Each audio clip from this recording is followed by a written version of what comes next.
नमस्कार, मी समृद्धी जाधव. स्वागत आहे तुमचं टॉप न्यूज मराठीमध्ये. सध्या राज्याच्या राजकारणामध्ये अतिशय वेगात घडामोडी घडत असलेल्या पाहायला मिळतात. आज महाराष्ट्राला पहिल्या महिला उपमुख्यमंत्री मिळणार आहेत आणि त्याच अनुषंगानं खरं तर आपण पाहिलं अजित पवारांचं निधन होणं आणि त्यानंतर इतक्या वेगात या सगळ्या घडामोडी घडणं खरं तर अपेक्षित नव्हतं. अर्थात प्रश्न होता की अजितदादांच्या नंतर कोण, मात्र त्या प्रश्नाचं उत्तर इतक्या पटकन मिळेल किंवा इतक्या पटपट त्यातून या सगळ्या प्रश्नांची उत्तरं काढण्यासाठी प्रयत्न केले जातील असं कुठेतरी अपेक्षित नव्हतं. अर्थात या सगळ्यामध्ये आता आपण बघतोय की ऑलरेडी सुनित्रा पवार आणि जय पवार हे मुंबईमध्ये दाखल झालेले आहेत. देवगिरीवरती बैठक सुरू आहे. दुसरीकडे शरद पवार असं म्हणतायत की त्या जिकडे गेलेल्या आहेत शपथविधी करण्यासाठी वगैरे याविषयीची आपल्याला कुठलीच माहिती नाहीये किंवा तो त्यांच्या पक्षाचा अंतर्गत प्रश्न आहे असं ते म्हणताना पाहायला मिळतात. दुसरीकडे शरद पवारांच्या राष्ट्रवादीचे नेते हे विलनीकरणाबाबत भरभरून बोलताना पाहायला मिळतात, तर अजित पवारांच्या राष्ट्रवादीचे नेते मात्र या प्रश्नाला कुठेतरी बगल देताना पाहायला मिळतात. त्यामुळे सध्या राज्याच्या राजकारणामध्ये खूप मोठ्या घडामोडी घडत असलेल्या पाहायला मिळतात. या सगळ्यावरतीच आपण चर्चा करणार आहोत. माझ्याबरोबर या चर्चेमध्ये माझा सहकारी संकेत देशपांडे सुद्धा आहे. संकेत, काय सांगशील खरं तर अजितदादांचं अकाली जाणं आणि त्याच्यानंतर इतक्या फास्ट या सगळ्या घडामोडी आपण बघितलं. काल रात्री सगळं काही घडलेलं आहे, म्हणजे आपण म्हणू शकतो केवळ 12-15 तासांमध्ये हे सगळे निर्णय झालेले आहेत आणि त्यानंतर आता ही उपमुख्यमंत्री पदाची शपथ घेतली जाणार आहे. आता सुद्धा एक बैठक सुरू आहे. नेमकं काल रात्रीमध्ये काय काय घडून गेलं? निश्चितच खरं तर काल दिवसभरापासूनच राष्ट्रवादीच्या राष्ट्रीय अध्यक्ष पदाच्या अनुषंगाने असेल किंवा राज्याच्या उपमुख्यमंत्री पदाच्या अनुषंगाने असेल मोठ्या चर्चा होताना पाहायला मिळाल्या होत्या. काल साधारणतः दुपारच्या सुमारास छगन भुजबळ, प्रफुल्ल पटेल आणि सुनील तटकरे यांनी मुख्यमंत्री देवेंद्र फडणवीस यांची त्यांच्या वर्षा निवासस्थानी जाऊन भेट देखील घेतलेली होती आणि या भेटीमध्ये प्रामुख्यानं विविध विषयांवर चर्चा प्रामुख्याने झालेली होती. मात्र चर्चेचा सूर हा उपमुख्यमंत्री पदाच्या अनुषंगानंच असल्याचं पाहायला मिळत होतं. शिवाय 6 मार्चला जो राज्याचा अर्थसंकल्प सादर होणार आहे त्यावेळी सुद्धा अर्थमंत्री म्हणून अजित पवारांकडे जे अर्थखातं होतं ते अर्थखातं सुद्धा राष्ट्रवादीच्याच वाट्याला यावं अशा प्रमुख विषयांवर या बैठकीमध्ये चर्चा झाल्याचं पाहायला मिळालं. आणि ही बैठक संपत असताना ज्यावेळी छगन भुजबळ हे बाहेर आले आणि छगन भुजबळांना मंत्रालयाच्याच लिफ्ट जवळ आपल्या काही पत्रकार सहकाऱ्यांनी प्रश्न विचारला, त्यावेळी छगन भुजबळ असं म्हटले की या सगळ्या अनुषंगाने आमच्या गटनेत्या निवडीची उद्या बैठक होईल आणि जर बैठकीमध्ये एकमत झालं तर उद्याच नव्या उपमुख्यमंत्र्यांचा शपथविधी जो आहे तो होताना पाहायला मिळेल. आणि त्यानंतर खऱ्या अर्थानं सुनेत्रा पवार यांच्या नावाची चर्चा जी अगदी सुरुवातीपासून म्हणजे 28 जानेवारीला अजितदादांचं अकाली जाणं आणि अजितदादांच्या अकाली जाण्यानंतर मंत्री नरहरी झिरवाळांना बारामतीमध्ये ज्यावेळी हाच प्रश्न विचारला होता त्यावेळी त्यांनी पहिल्यांदा सुरुवात त्या अनुषंगाने केलेली होती की आता अजित पवारांची जी जबाबदारी आहे ती सगळी सुनेत्रा वहिनींनी घ्यावी आणि राज्याच्या उपमुख्यमंत्रीपदी सुद्धा सुनेत्रा पवार यांना संधी मिळावी. त्यानंतर सुनेत्रा पवार यांच्या नावाची चर्चा प्रामुख्याने सुरू झाल्याचं पाहायला मिळालं होतं, ज्याला काल दुजोरा छगन भुजबळ यांनी दिला. यानंतर प्रदेशाध्यक्ष असणाऱ्या सुनील तटकरेंनी सुद्धा माध्यमांसमोर येत या अनुषंगाने उद्या आमची बैठक होईल, बैठकीमध्ये निर्णय होईल असं सांगितलं. आणि रात्रीमध्ये मोठ्या घडामोडी ज्या आहेत त्या घडल्याचं पाहायला मिळालं. खास करून ज्यावेळी राज्याचे मुख्यमंत्री देवेंद्र फडणवीसांनी नागपूरमध्ये अशी प्रतिक्रिया दिली की उपमुख्यमंत्री कोणाला करायचं या अनुषंगानं तो राष्ट्रवादी काँग्रेस पक्षाचा पक्षांतर्गत निर्णय आहे, राष्ट्रवादी ज्यांचं नाव सुचवेल त्या नावाला आम्ही सहमती दर्शवू किंवा तेच नाव पुढे घेऊन आम्ही पुढे जाताना पाहायला मिळू. आणि यानंतर खऱ्या अर्थानं तातडीनं सुनेत्रा पवार ज्या आहेत त्या बारामतीमधून निघाल्या आणि त्या देवगिरी या निवासस्थानी पोहोचल्याचं पाहायला मिळालं. त्यांच्याबरोबर जय पवार आणि नरेश अरोरा जे आहेत ते असल्याचं पाहायला मिळालं होतं. मात्र सुनेत्रा पवार ज्यावेळी निघत होत्या त्यावेळी सुनेत्रा पवार यांनी अजित पवार यांच्या शरद पवार यांच्या पत्नी प्रतिभा पवार यांना फोन करून याबाबतची माहिती जी आहे ती दिलेली होती. आणि प्रतिभा पवार यांनी सुनेत्रा पवार यांच्याकडे अशी विचारणा देखील केलेली होती की इतक्या तातडीने हे सगळं करण्याची गरज आहे का. आणि त्यानंतर मग शरद पवारांनी आज जी माध्यमांसमोर प्रतिक्रिया दिली की खरं तर सुनेत्रा पवार यांच्या शपथविधीविषयी मला काही माहिती नाही, मात्र अजित पवारच्या जाण्याने एक कर्तृत्ववान नेता हा आपल्यामधून निघून गेलेला आहे. अजित पवार जर आज असते तर अजित पवार आज सकाळीच आपल्याला फील्डवर पाहायला मिळाले असते. थोडीशी भावनिक प्रतिक्रिया देत असतानाच त्यांनी सुनेत्रा पवार यांच्या शपथविधी विषयी आपल्याला माहित नाही हे सांगून पुन्हा एकदा पवार कुटुंबामध्ये काही नवा कलह उभा राहतोय की काय याचे एक प्रकारे सुतोवाच जे आहे तेच केल्याचं पाहायला मिळालं. नक्कीच संकेत, अनेकांचं असंच म्हणणं आहे की इतक्या घाईगडबडीत हा निर्णय होणं गरजेचं होतं का? दादांना जाऊन 3 दिवसही पुरते झालेले नाहीयेत. असं असताना इतक्या तातडीने हा सगळा निर्णय घेणं खरंच महत्वाचं होतं का? मात्र हा निर्णय घेणं महत्वाचं होतं की नव्हतं, या प्रश्नापेक्षा हा निर्णय का घ्यावा लागला याचं उत्तर शोधणं जास्त महत्वाचं असणार आहे. कारण एकीकडे असंही म्हटलं जातंय की हा सगळा जो काही निर्णय घेण्याची प्रक्रिया होती ही खूप आधीपासून सुरू झालेली होती. जरी हे आता आपल्याला दिसत असलं तरी सुद्धा दादा गेलेल्या दिवशीपासूनच या सगळ्या प्रक्रिया सुरू झालेल्या होत्या आणि या सगळ्यामध्ये दोन नेते आहेत जे प्रचंड लीड करताना पाहायला मिळतात. त्यातलं पहिलं नाव आहे अर्थातच प्रफुल्ल पटेल, दुसरं नाव आहे सुनील तटकरे. या दोघांनी जो काही पुढाकार घेतलेला आहे, सुनेत्रा वहिनींना उपमुख्यमंत्रीपद त्यांच्या वाट्याला यावं यासाठी असेल किंवा राष्ट्रीय अध्यक्ष पक्षाचं करण्यासाठी म्हणून त्यांनी जो काही आता पुढाकार घेतलेला पाहायला मिळतोय. खरं तर यावर अनेकांनी टीका व्यक्त केलेली आहे. स्वतः पवार कुटुंबामध्ये सुद्धा नाराजी पाहायला मिळते, कारण घरचा व्यक्ती गेलेला आहे. या सगळ्या निर्णयांमध्ये सगळ्या पवारांनी मिळून हा सगळा निर्णय घेणं खरं तर अपेक्षित होतं. तसं न होता तटकरे आणि पटेल इतक्या मोठ्या प्रमाणामध्ये या सगळ्यामध्ये पुढाकार घेतायत, तो का नेमका घेत असतील असं वाटतं? निश्चितच समृद्धी, तू जसं सांगितलं तसं अजितदादा ज्या दिवशी अकाली आपल्यामधून निघून गेले त्या दिवसापासून खरं तर या सगळ्याची चर्चा प्रामुख्याने सुरू झालेली होती. अजित पवार यांचा अंत्यविधी संपन्न झाल्यानंतर बारामतीतल्या एका मोठ्या हॉटेलमध्ये प्रफुल्ल पटेल, सुनील तटकरे, धनंजय मुंडे आणि आणखीन एक राष्ट्रवादी काँग्रेस पक्षाच्या बडा नेता अशी चौघांची बैठक झाल्याची माहिती जी आहे ती आता समोर आलेली आहे. या बैठकीनंतर मग प्रफुल्ल पटेल आणि सुनील तटकरे हे मुख्यमंत्र्यांच्या भेटीला गेले किंवा त्यामध्ये राष्ट्रवादी काँग्रेस पक्षाच्या अनुषंगाने अंतर्गत ज्या काही चर्चा सुनेत्रा पवारांच्या नावाने सुरू झाल्या त्या आपल्याला तिथपासूनच ज्या आहेत त्या पाहायला मिळालेल्या होत्या. मात्र या सगळ्यामध्ये राष्ट्रवादीचं विलिनीकरण आणि या सगळ्या चर्चा होत असताना या चर्चा मागे सारून राष्ट्रवादी काँग्रेस पक्षाकडनं उपमुख्यमंत्रीपद सुनेत्रा पवारांना दिलं जावं यासाठी प्रामुख्याने हालचाली ज्या आहेत त्या सुरू झाल्याचं पाहायला मिळालं. आणि या सगळ्यामध्ये प्रफुल्ल पटेल आणि सुनील तटकरे हे मोठ्या भूमिका सगळी बजावताना पाहायला मिळत आहेत. आणि यामुळेच पवार कुटुंबियांकडून सुद्धा काहीशी या दोन्ही नेत्यांवर नाराजी व्यक्त करण्यात आल्याची बातमी सुद्धा जी आहे ती समोर आलेली होती. कारण हे सगळं होत असताना खरं तर काल एका बाजूला अजित पवार यांचं अस्थिविसर्जन ज्यावेळी होत होतं त्यावेळी पक्षाचे प्रमुख, आपल्या पक्षाचे प्रमुख गेल्यानंतर त्या ठिकाणी प्रदेशाध्यक्ष म्हणून सुनील तटकरेंनी आणि राष्ट्रीय कार्यकारी अध्यक्ष म्हणून प्रफुल्ल पटेलांनी बारामतीमध्ये असणं महत्वाचं होतं. मात्र दादांच्या राष्ट्रवादीकडून एकही नेता त्या ठिकाणी त्यावेळी उपस्थित नव्हता. यावरून सुद्धा पवार कुटुंबियांनी नाराजी व्यक्त केली आणि दादांच्या चितेची राखही खाली बसत नाही तोवर तुम्ही कसलं राजकारण सुरू केलंय या सगळ्यावरून सुद्धा पवार कुटुंबियांनी नाराजी जी आहे ती व्यक्त केल्याचं पाहायला मिळालं होतं. मात्र त्यानंतर सुद्धा अनेक अनपेक्षित घडामोडी ज्या आहेत त्या घडल्याचं पाहायला मिळालं. या दोन्ही नेत्यांबरोबर नरेश अरोरा जे अजितदादांचे राजकीय रणनीतिकार सल्लागार राजकीय राहिलेले आहेत त्यांनी महत्वाची भूमिका जी आहे ती बजावल्याचं पाहायला मिळालं. सुनेत्रा पवारांची मनधरणी करण्यामध्ये नरेश अरोरांनी महत्वाची भूमिका बजावली असं सांगितलं गेलं. आणि त्यानंतर मग सुनेत्रा पवार, जय पवार आणि नरेश अरोरा हे एकाच गाडीतून बारामतीतून बाय रोड जे आहेत ते मुंबईच्या दिशेने निघाल्याचं पाहायला मिळालं. रात्री 10:30च्या सुमारास हे तीनही नेते बारामतीतून निघालेले होते. मुंबईमध्ये आज देवगिरी निवासस्थानी पहिल्यांदा सुनेत्रा पवार या सगळ्या प्रमुख नेत्यांशी चर्चा घेतील. त्यानंतर दुपारी 2 वाजता विधिमंडळ गटनेता निवडीची प्रक्रिया औपचारिकरित्या पूर्ण होईल. कारण आता सुनेत्रा पवार याच राष्ट्रवादी काँग्रेस पक्षाच्या विधिमंडळ गटनेत्या असतील हे जवळपास निश्चित झालंय. फक्त औपचारिकता बाकी आहे. आणि या सगळ्यानंतर मग 5 वाजता सुनेत्रा पवार यांचा शपथविधी होताना पाहायला मिळेल. नक्कीच संकेत, जसं तू म्हटलास की खूप घाई गडबडीत हे सगळे निर्णय झालेत असं जरी आपल्याला वाटत असलं तरी सुद्धा दादा गेलेल्या दिवशीपासून या सगळ्या चर्चा सुरू होत्या. 2-3 नेते या सगळ्यामध्ये पुढाकार घेताना पाहायला मिळत होते आणि या 2-3 नेत्यांनाच कदाचित दोन्ही राष्ट्रवादी एकत्र येऊ नयेत असं वाटतंय की काय, अशी एकंदरीत शक्यता आणि तशा अनुषंगानं चर्चा सुद्धा राजकीय वर्तुळामध्ये सुरू झालेल्या पाहायला मिळतात. दुसरीकडे जेव्हा शरद पवारांनी एक तातडीची पत्रकार परिषद घेतली, या पत्रकार परिषदेमध्ये ते असं म्हटले की हा जो काही निर्णय हा राष्ट्रवादी काँग्रेस अजित पवार गट म्हणून त्यांच्या पक्षाचा अंतर्गत मुद्दा आहे. अंतर्गत त्यांनी जर असं काही ठरवलं असेल की उपमुख्यमंत्री पदावरती सुनेत्रा पवारांना विराजमान करायचं तर या सगळ्यामध्ये आपल्याला कुठलीही विचारणा झालेली नाहीये किंवा आपल्याला या सगळ्याची कल्पनाही नाहीये असं जेव्हा पवार साहेब म्हटले त्यानंतर पुढच्या तासाभरातच आपल्याला पाहायला मिळालं की अजित पवारांचे ज्येष्ठ पुत्र असलेले पार्थ पवार लगेचच गोविंद बागेमध्ये दाखल झाले. कदाचित आपल्या आजोबांची मनधरणी करण्यासाठी असेल किंवा आपली आई नेमकी इतक्या तडकाफडकी का गेलेली आहे शपथविधीसाठी किंवा मुंबईला का त्या रवाना झाल्या वगैरे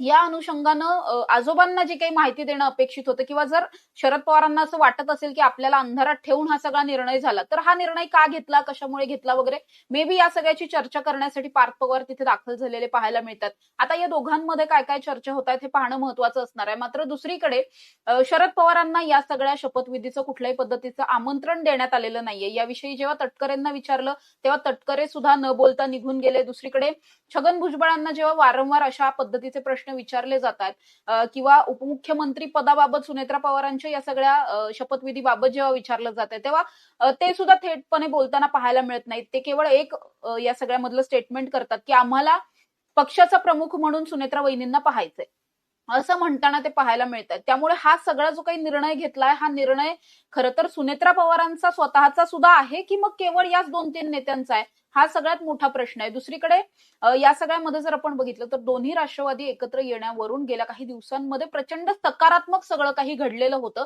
आणि अर्थात या सगळ्याचं लीड अजित पवारांनीच घेतलेलं होतं. म्हणजे एकेकाळी राष्ट्रवादी फुटण्यामागे सुद्धा अजितदादाच होते, तेव्हा सुद्धा राष्ट्रवादीतून बाहेर पडण्यासाठीचं लीड अजितदादांनी घेतलं होतं आणि आता पुन्हा दोन्ही राष्ट्रवादी एकत्र येण्यासाठीचं लीड सुद्धा अजितदादाच घेत होते. मात्र असं सगळं सुरू असताना जे कुटुंब पुन्हा एकदा एकत्र येणार होतं त्या कुटुंबाला कुठल्याही पद्धतीनं काहीच न सांगता सुनेत्रा वहिनींचं असं निघून जाणं या सगळ्यामुळे कुठेतरी आणखी जास्त हे सगळं जे आत्ता तयार झालेलं बॉन्डिंग होतं ते पुन्हा कुठेतरी खराब होतंय की काय अशा पद्धतीची एकंदरीत शक्यता आता निर्माण झालेली आहे. त्यामुळे खरंच इतक्या तडकाफडकी हा निर्णय होणं गरजेचं होतं का, हा प्रश्न सर्वसामान्यांकडून सुद्धा विचारला जातोय. या सगळ्यामध्ये जर आपण बघितलं तर अजित पवारांनी अगदी 8-10 दिवसांपूर्वी एका भाषणामध्ये म्हटलं होतं की राजकारण लय वंगाळ असं आणि ते खरंच आता ते डायलॉग त्यांचा पुन्हा एकदा आठवतोय. परत परत त्या सगळ्यावरती चर्चा होताना पाहायला मिळते की जरी 8-10 दिवस या सगळ्याला गेले असते तरी कुणाला इतकं त्याचं काही वाटलं नसतं. मात्र इतक्या पटपट हा सगळा निर्णय होणं आणि आता जर सुनेत्रा पवार या उपमुख्यमंत्री झाल्या तर तिथून पुढे दोन्ही राष्ट्रवादी एकत्र येण्याची शक्यता तशी फार कमी होईल कदाचित. कारण पुन्हा मग त्याच्यामध्ये जर सुनेत्रा पवार तिकडे जात असताना जर शरद पवारांना न सांगता गेलेले आहेत तर मग सुनेत्रा पवारांना तरी दोन्ही राष्ट्रवादी एकत्र येणं अपेक्षित आहे का, हा सगळ्यात महत्वाचा प्रश्न आहे. कारण आता सगळे निर्णय त्यांच्या हातामध्ये असणार आहेत आणि त्यांच्याबरोबर त्यांचे हे 3-4 जे मोठ्या नेत्यांची आपण नावं घेतोय हे 3-4 मोठे नेते त्यांच्या बरोबर असणार आहेत, प्रत्येक निर्णयात असणार आहेत.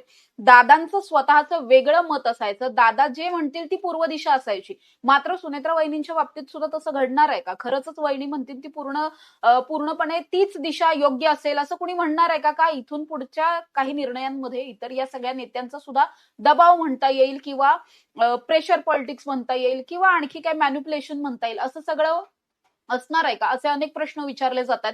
या सगळ्यामध्ये विरोधी पक्षातील अनेक नेत्यांकडून सुद्धा या सगळ्या टीका होताना पाहायला मिळतात.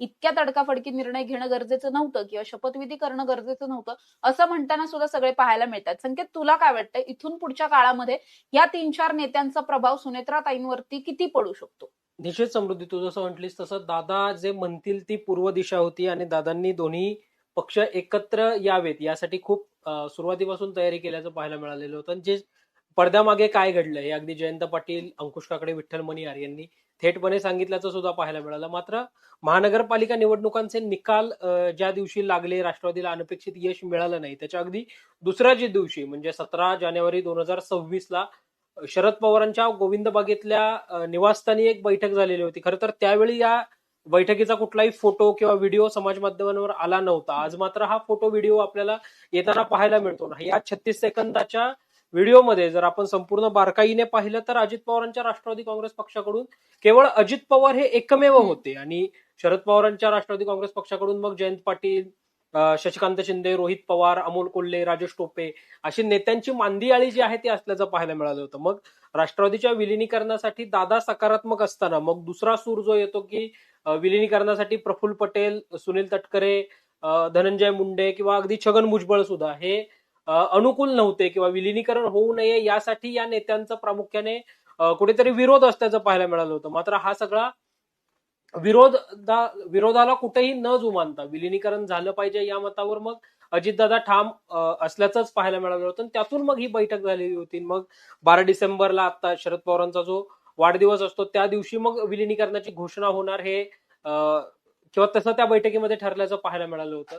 त्यामुळं आता प्रामुख्याने सुनेत्रा पवार ज्या परिस्थितीमध्ये शपथ घेत आहेत ती परिस्थिती खरं तर उद्भवायला नको होती. दुर्दैवाने ती परिस्थिती राज्याच्या समोर उद्भवलेली आहे. मात्र सुनेत्रा पवार यांना या सगळ्या निर्णय प्रक्रियेमध्ये त्यांना फ्री हँड राष्ट्रवादीकडनं मिळतो का, की या दोन नेत्यांचा पुन्हा म्हणजे खास करून प्रफुल्ल पटेल आणि सुनील तटकरे हे या सगळ्या निर्णय प्रक्रियेमध्ये हस्तक्षेप करू पाहतात, हे सुद्धा पाहणं महत्वाचं आहे. यासोबतच प्रामुख्यानं राष्ट्रवादी काँग्रेस पक्षाबरोबरच राज्याच्या सुद्धा यंत्रणेमध्ये, राज्याच्या निर्णय प्रक्रियेमध्ये सुद्धा निर्णय घेण्यासाठी सुनेत्रा पवार यांना फ्री हँड दिला जातोय का, यांनी या सगळ्यामध्ये मग दोन्ही राष्ट्रवादीच्या विलिनीकरणाच्या अनुषंगाने सुनेत्रा पवार ज्यावेळी शपथ घेत आहेत, अर्थात शरद पवार जरी म्हटले असले की मला याबाबतची कल्पना नव्हती, तरी सूत्रांकडनं मिळालेल्या माहितीनुसार सुनेत्रा पवार यांनी प्रतिभा पवार यांना फोन करून आपण मुंबईला जात असल्याचं सांगितलं होतं. उद्या या संदर्भात आम्ही शपथविधी देखील नेत्यांच्या निवडीनंतर घेऊ असं सांगितलेलं होतं प्रतिभा पवारांना. कारण या अगोदर सुद्धा जर आपण पाहिलं तर अजित पवार ज्यावेळी म्हणजे नॉट रिचेबल झाले होते किंवा राज्याच्या राजकारणामध्ये काही वेगळ्या अनपेक्षित घडामोडी घडलेल्या होत्या, त्यावेळी अजित पवारांनी सुद्धा प्रतिभा पवार यांच्याशी संपर्क साधलेला होता. कुटुंब जोडणारा दुवा म्हणूनच प्रतिभा पवार यांच्याकडे पाहिलं जातं. थेट साहेबांकडे जाण्यापेक्षा काकीन थ्रू ते सगळे विषय जावेत, अशी प्रामुख्याने पवार कुटुंबामध्ये मागच्या अनेक वर्षांपासून अजित पवार हेच करताना आपल्याला पाहायला मिळाले होते. सुनेत्रा पवारांनी सुद्धा प्रतिभा पवार यांना त्याबाबतची कल्पना दिल्याचं पाहायला मिळालं. आता सुनेत्रा पवार या उपमुख्यमंत्री पदाची शपथ सायंकाळी 5 वाजता घेत आहेत आणि तटकरेंच्या किंवा या सगळ्या जे काही राजभवन मधल्या काही सूत्रांकडनं मिळालेल्या माहितीनुसार आजचा शपथविधी हा मुळात एका दुःखदायक घटनेनंतर घडतोय. त्यामुळं फार साध्या स्वरूपामध्ये हा शपथविधी होणार आहे. त्यामुळं अन्य कोणत्या प्रमुख नेत्यांना, पदाधिकाऱ्यांना किंवा कुठल्याही प्रमुख नेत्यांना निमंत्रण न देता अगदी मोजक्या लोकांच्या उपस्थितीमध्ये हा शपथविधी होणार असल्यानं या बैठकीचं निमंत्रण कोणाला दिलं नसल्याचं पाहायला मिळालं होतं. मात्र आपल्याला या शपथविधीची माहितीच नाही असं सांगताना एक प्रकारे आपण या शपथविधीला जाणार नसल्याचंच थेट शरद पवार यांनीही सांगितल्याचं पाहायला मिळालं. नक्कीच आपण बघतोय शरद पवारांची प्रकृती जी काही आहे ती खूप दिवसांपासून तशी अस्ताव्यस्त असलेली पाहायला मिळते. त्यामुळे शरद पवार हे सगळ्या महानगरपालिकेच्या या निवडणुकींमध्ये सुद्धा कुठेही दिसलेले नव्हते. खूप दिवस ते ऑन कॅमेरा कुठेही दिसले नाहीत. अगदी अजितदादांचं निधन झाल्याच्या नंतर त्यांनी एक व्हिडिओ पोस्ट केला होता ज्यामध्ये त्यांनी त्यांची प्रतिक्रिया दिली होती. त्यानंतर खूप दिवसांनंतर शरद पवार हे माध्यमांच्या समोर आले आणि शरद पवारांची तेव्हाची सुद्धा प्रकृती पाहता त्यांना नीटसं बोलता सुद्धा येत नव्हतं. अशा सगळ्या अवस्थेमध्ये त्यांची प्रकृती खूप जास्त बिघडलेली असल्या कारणानं जरी त्यांना बोलावणं आलं असतं तरी सुद्धा कदाचित शरद पवार गेले नसतेच. मात्र औपचारिकता म्हणून तरी त्यांना या सगळ्याचं निमंत्रण दिलं जाणार का हे सुद्धा पाहणं महत्वाचं असणार आहे. दुसरीकडे आपण बघतोय की पार्थ पवार हे शरद पवारांच्या भेटीला गेलेले आहेत. या भेटीत नेमकं काय होतंय हे सुद्धा पाहणं महत्वाचं असणार आहे. कारण जसं आतापर्यंत आपण सुनेत्रा पवारांच्या बद्दल बोलतोय, सुनेत्रा पवार जरी आता राजकारणामध्ये जास्त ऍक्टिव्ह होणार असल्या तरी सुद्धा अजित पवारांना दोन्ही पुत्र आहेत आणि या दोघांपैकी सुद्धा कुणी ना कुणीतरी नक्कीच या निवडणुकीच्या किंवा राजकारणाच्या रिंगणात येताना आपल्याला पाहायला मिळणार आहे. कारण केवळ अजितदादांनी आतापर्यंत अजितदादा होते म्हणून त्यांचे दोन्ही पुत्र थोडेसे बॅकफुटला असायचे. पार्थ पवार कधीतरी 1-2 निवडणुकांमध्ये आपल्याला दिसलेले आहेत. जय पवार फारसे कुठेही दिसलेले नाहीयेत. मात्र आता वडील गेल्याच्या नंतर आई जरी राजकारणात जात असली तरी सुद्धा दोघांपैकी एकावरती ही जबाबदारी नक्कीच येऊ शकते. या दोघांपैकी एकाला कुठली तरी महत्वाची जबाबदारी पक्षाच्या अनुषंगानं मिळू शकते. त्यामुळे त्याचबरोबर आपल्याला हे सुद्धा पाहणं महत्वाचं असणार की राज्यसभेची जी खासदारकी आहे त्याचा राजीनामा देऊन मग इकडे यावं लागणार आहे. त्यामुळे तिथे मग राज्यसभेवरती कुणाला पाठवायचं वगैरे अशा अनुषंगाने सुद्धा खूप निर्णय घेणं बाकी आहे. त्यामुळे पार्थ पवार आणि आता शरद पवारांमध्ये नेमकं काय ठरतंय किंवा शरद पवार पार्थ पवारांना नेमके काय सल्ले देत आहेत वगैरे हे सगळं पण जाणून घेणं महत्वाचं असणार आहे. कारण अजित पवार आपल्याला माहितीये किती जरी शरद पवार अजित पवारांमध्ये दोन्ही राष्ट्रवादींमध्ये फूट पडल्याच्या नंतर बिनसलेलं होतं, मात्र काका आपले मेंटर आहेत हे सांगताना कधीही दादा लाजले नाहीत किंवा दादांनी ते कधीही नाकारलं नाही. त्यामुळे दोन्ही पुत्रांना सुद्धा हे माहितीये की आपल्याला सुद्धा आजोबांचं ऐकणं भाग असणार आहे किंवा त्यांचं मार्गदर्शन खूप महत्वाचं असणार आहे. जरी आई आपली मार्गदर्शिका आहेच, मात्र त्यांचंही शरद पवारांचं म्हणणं सुद्धा खूप गरजेचं असणार आहे ऐकून घेणं. आणि त्यामुळे इथून पुढच्या काळामध्ये सुद्धा काही इतर लोकांनी आपला पक्ष हायजॅक करू नये यासाठी म्हणून, म्हणजे अगदी अजितदादा होते तेव्हापासून गेल्या 6-8 महिन्यांपासून वारंवार ही टीका होत होती की अजितदादांचा पक्ष कुणीतरी हायजॅक करतंय. अजितदादांपेक्षा सुद्धा निर्णायक भूमिकेमध्ये इतर काही लोक आहेत असं म्हटलं जात होतं. आता स्वतः अजितदादाच नसताना ही शक्यता वाढलेली आहे की खरंच त्यांचा पक्ष हायजॅक होऊ शकतो. केवळ दाखवण्यापुरतं सुनेत्रा पवारांना प्रमुख पद दिली जाऊ शकतात, मात्र मागे सगळं जे काही राजकारण आहे किंवा पडद्याच्या आड ज्या काही गोष्टी चालणार आहेत, या सगळ्या गोष्टींचे सूत्रधार दुसरेच कोणीतरी असण्याची शक्यता असणार आहे. त्यामुळे इथून पुढच्या काळामध्ये आपला पक्ष आपल्याच हातामध्ये ठेवण्यासाठी सुद्धा अजित पवारांच्या पुत्रांना अर्थातच या सगळ्या रिंगणामध्ये उतरावं लागणार आहे. त्या अनुषंगानं त्यांच्यावर कोणती जबाबदारी दिली जाते हे सुद्धा पाहणं महत्वाचं असणार आहे. दुसरीकडे उपमुख्यमंत्री पदाची शपथ जी काही होणार आहे ती 5 वाजता होणार आहे असं सांगितलं जात आहे. या शपथविधीला नेमकं कोण कोण उपस्थित राहत आहे हे सुद्धा पाहणं महत्वाचं असणार आहे. तर आणखी आता सध्याला असं पाहायला मिळतंय की महायुतीमधले काही पक्ष आहेत, किंवा म्हणजे थोडक्यात आपण म्हणूयात भाजप आहे, भाजपकडून या सगळ्या उपमुख्यमंत्री पदाच्या शपथविधीवरती पॉझिटिव्ह प्रतिक्रिया येत असलेल्या पाहायला मिळतात. तर महाविकास आघाडीमधले पक्ष जे आहेत ते अपोज करताना, विरोध करताना, टीका करताना पाहायला मिळतात. तिकडे संजय शिरसाट सुद्धा असंच म्हणतायत की दादांच्या जाण्यातून अजूनही देश सावरलेला नाहीये, राज्य सावरलेलं नाहीये. संजय राऊत सुद्धा तसंच म्हणताना पाहायला मिळतात. त्यामुळे इतकी घाई करण्याची गरज नव्हती असं अनेकांना वाटतंय. भाजप केवळ या सगळ्यामध्ये किंवा राष्ट्रवादी अजित पवार गटाचे नेते या सगळ्यामध्ये पॉझिटिव्ह प्रतिक्रिया देताना पाहायला मिळतात. त्यामुळे खरंच आपण असंही म्हणू शकतो की या शपथविधीला एक दुसराही अँगल असू शकतो. आपण सगळे कदाचित भावनिक विचार करतोय फक्त. संघटनात्मक बांधणी असेल किंवा राजकारणात नेमकं आत काय चालू आहे हे सगळं आपल्या कुणाला ठाऊक नाहीये. आत बैठकांमध्ये नेमकं काय काय घडतंय किंवा इतर 2 पक्ष जे सत्तेत आहेत त्या पक्षांकडून सुद्धा या सगळ्यामध्ये कुठे प्रेशर पॉलिटिक्स वगैरे खेळलं जात आहे का हे सगळं आपल्याला ठाऊक नाहीये. त्यामुळे कदाचित हा निर्णय घेणं गरजेचंही असू शकतं. दोन्ही अँगल असू शकतात या सगळ्याला. त्यामुळे या सगळ्यामध्ये आता खरं तर सुनेत्रा पवार माध्यमांच्या समोर येऊन त्यांची बाजू कधी मांडतात हे सुद्धा पाहणं महत्वाचं असणार आहे. आणि मग त्यानंतर आज सगळा जो काही शपथविधी होणार आहे हा शपथविधी सुद्धा होईल आणि राज्याला पहिल्या महिला उपमुख्यमंत्री सुद्धा मिळतील. अशा ताज्या आणि महत्वाच्या बातम्यांसाठी तुम्ही पाहत राहा टॉप न्यूज मराठी. आपला महाराष्ट्र, आपली बातमी.